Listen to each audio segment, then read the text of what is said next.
Welcome to Let Me Fix This. Enjoy the video. In this video, I will explain how to remove Acura RSX seats. First, gather your tools to ensure a smooth process. You'll need a 10mm socket, a 14mm socket, and a ratchet. A flathead screwdriver and a trim removal tool will also be very helpful. Remember, safety is paramount, so always disconnect the negative battery cable before you begin working on any electrical components, especially those connected to airbags. To remove the front seats, begin by sliding the seat all the way forward.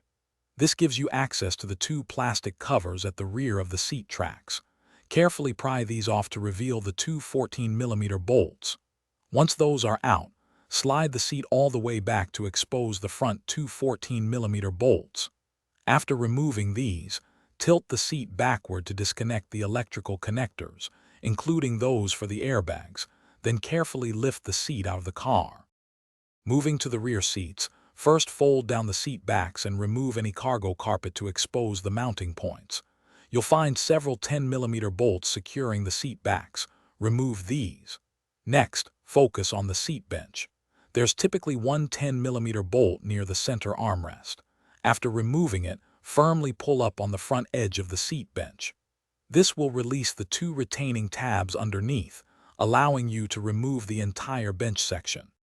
When reinstalling your Acura RSX seats, simply reverse the removal process. Ensure all electrical connectors are securely reattached, especially those for the airbags, and tighten all bolts to their proper specifications, typically around 25 foot-pounds for the front seat bolts.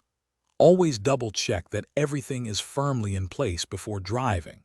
For more great tips on managing your finances, check out the link in the description for a fantastic book, along with other deals. Remember to reconnect your negative battery cable last and enjoy your newly reinstalled or customized interior. Thanks for watching. If you found this helpful, don't forget to like and subscribe.